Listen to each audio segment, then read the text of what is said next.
Student, आज हम बात कर रहे हैं एक और इंटरनेशनल ऑर्गेनाइजेशन की, यानी कि एक अंतर्राष्ट्रीय संगठन की, जिसका नाम है वर्ल्ड बैंक।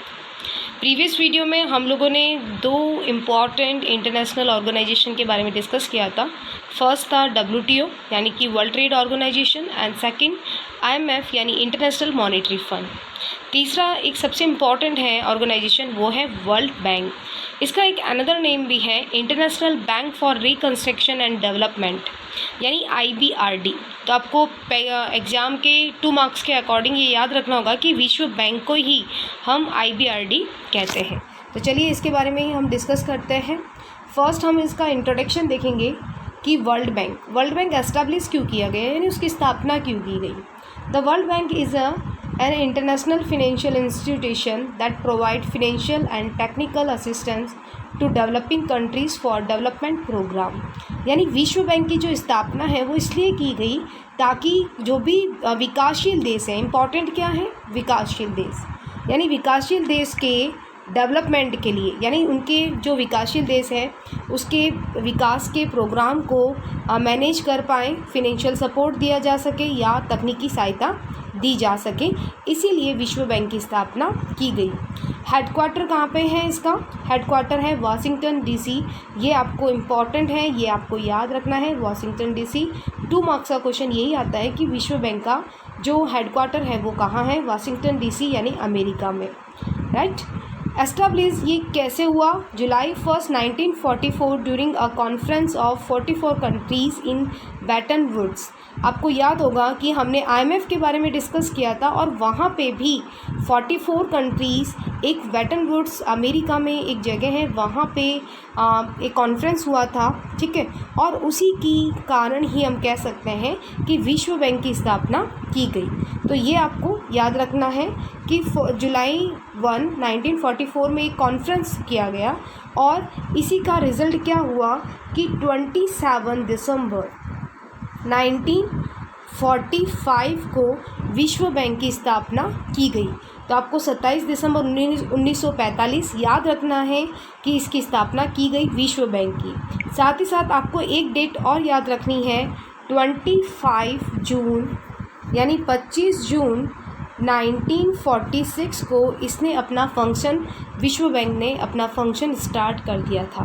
तो 2 डेट आपको ध्यान रखनी है, एक आपको ध्यान रखनी है 1945 जब एस्टैब्लिश हुआ और 1946 से इसने अपना फंक्शन यानी कार्य प्रारंभ कर दिया। ओके, तो ये आपको याद रखना है। नेक्स्ट डिस्कस करते हैं हम लोग अभी करंट यानी प्रेजेंट टाइम में इसके प्रेसिडेंट कौन है। तो वो है डेविड मालपास, यानी डेविड मालपास, जिसकी पिक आप देख सकते हैं कि हमने अपने यहाँ लगाई है। तो उससे आपको पता चल गया कि डेविड मालपास अभी कौन है, करंट में अभी प्रेसिडेंट हैं वर्ल्ड बैंक के। मेंबर कंट्रीज़ यानी कितने सदस्य अभी विश्व बैंक के मेंबर हैं, वो है 189। और हेडक्वार्टर हमने अभी डिस्कस किया था, हेडक्वार्टर का है वाशिंगटन DC। आपको कुछ इसमें सिमिलरिटी दिख रही है IMF जैसी, कि IMF का भी हेडक्वार्टर वाशिंगटन DC था। वहाँ पे भी आपने देखा कि उसको एस्टैब्लिश कब किया गया था, इसको भी एस्टैब्लिश किया था आपने 27 दिसंबर 1945 को।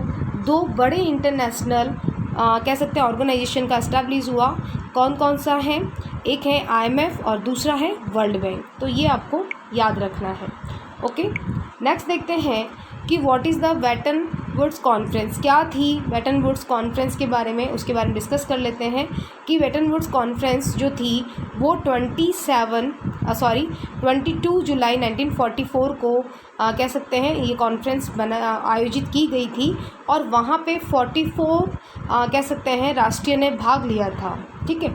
और किस लिए लिया? क्योंकि सेकेंड वर्ल्ड वार के बाद में, यानी द्वितीय विश्व युद्ध के बाद में बहुत ज़्यादा कह सकते हैं इंटरनेशनल मॉनेटरी सिस्टम के लिए, यानी अंतर्राष्ट्रीय मौद्रिक के लिए और फिनेंशियल सपोर्ट करने के लिए एक बड़े ऑर्गेनाइजेशन की नीड हुई।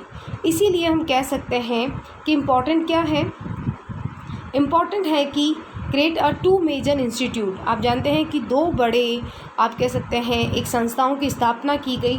फर्स्ट था वर्ल्ड बैंक और एक था IMF। ये आपको याद रखना है कि सेकेंड वर्ल्ड वार के बाद में, द्वितीय विश्व युद्ध के बाद में मौद्रिक समस्या को समाधान करने के लिए IMF को एस्टैब्लिश किया गया था और फिनेंशियल सपोर्ट करने के लिए वर्ल्ड बैंक को एस्टैब्लिश किया गया था। ये आपको याद रखना है, राइट। नेक्स्ट देखिए, वर्ल्ड बैंक के ग्रुप, यानी कि वर्ल्ड बैंक जो अपना काम है, विश्व बैंक जो अपना काम है वो 5 ग्रुप में करता है। ये आपको इम्पॉर्टेंट है, आपको याद रखना है। इसके नाम देखिए, फर्स्ट है international bank for reconstruction and development यानी IBRD, जो मैंने आपको फर्स्ट पेपर पे ही एक्सप्लेन किया था। ये इम्पॉर्टेंट है, जो हम विश्व बैंक का दूसरे नाम से भी जानते हैं इसे, ठीक है, other names of world bank. The second is a international development association यानी IDA। ध्यान रखिएगा, IDA को ही हम कहते हैं सॉफ्ट विंडो। विश्व बैंक का सॉफ्ट विंडो कौन है? IDA, international development association. ये सॉफ्ट विंडो है क्योंकि ये बहुत कम रेट में क्या देता है, फिनेंशियल लोन प्रोवाइड करता है डेवलपिंग कंट्रीज़ को। थर्ड है इंटरनेशनल फाइनेंशियल कॉरपोरेशन यानी IFC। फोर्थ है मल्टीलेटरल इन्वेस्टमेंट गारंटी एजेंसी यानी मेगा MIGA। और लास्ट क्या है, international centre for settlement of investment dispute यानी कि ICSID। देखिए, ये आपको नाम याद रखना है और आपको इसी तरह स्ट्रक्चर बना के एक्सप्लेन करना है कि वर्ल्ड बैंक अपना जो काम है, विश्व बैंक, वो 5 ग्रुप के कह सकते हैं बनाकर ऐसा कार्य करता है, राइट। नेक्स्ट देखते हैं हम लोग, इनके बारे में कुछ इन्फॉर्मेशन है कि वर्ल्ड बैंक ग्रुप जो है उसने अपना फर्स्ट कब बताया, 1960 में, यानी कि इसके बारे में कुछ डिस्कशन किया गया है कि 1946 में वर्ल्ड बैंक की आप कह सकते हैं एक ट्विन सिस्टर कह सकते हैं। ट्विन सिस्टर कौन होगी? वर्ल्ड बैंक की, जो उसी दिन जन्म लेती हैं। कौन है वो? IMF, international monetary fund.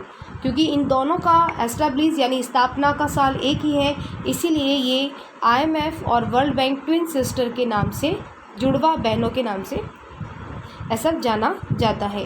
1956 में IFC के को आपको याद रखना है कि IFC ने अपना वर्क कब स्टार्ट किया, 1956 में।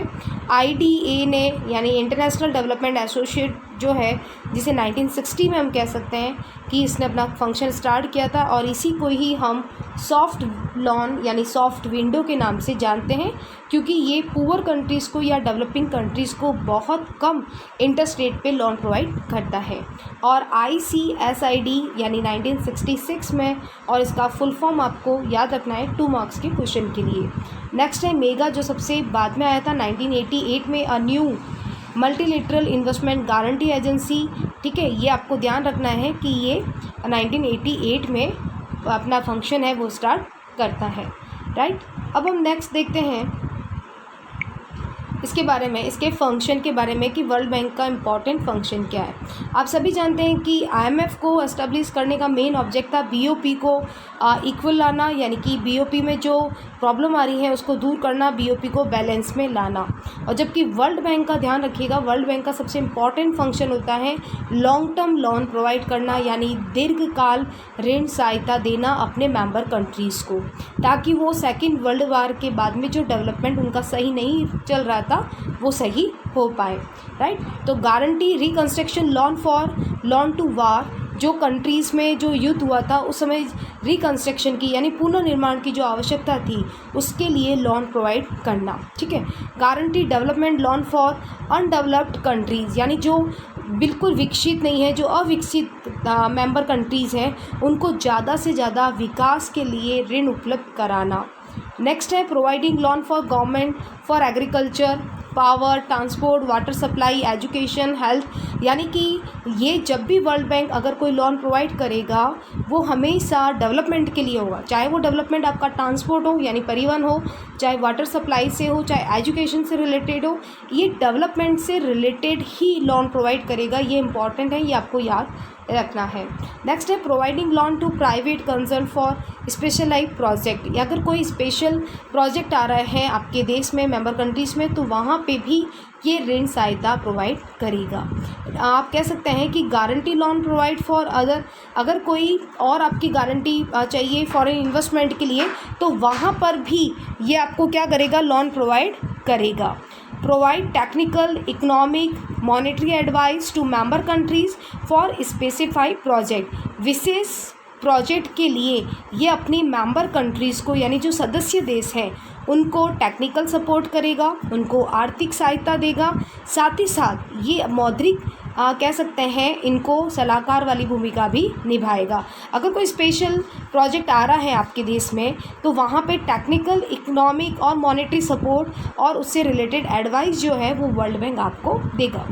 साथ ही साथ सबसे इम्पॉर्टेंट है जो आप देखते हैं हमारे भारत में भी वर्ल्ड बैंक से जो आप कह सकते हैं लोन प्रोवाइड होता है या हमें जो लोन मिलता है वो मेन मिलता है इंडस्ट्रियल डेवलपमेंट के लिए, यानी औद्योगिक विकास के लिए। अगर देश में औद्योगिक विकास होता है अनडेवलप कंट्रीज़ का तो उनका इकोनॉमिक रिफॉर्म, यानी कि उनमें आर्थिक जो सुधार है वो बहुत जल्दी होगा।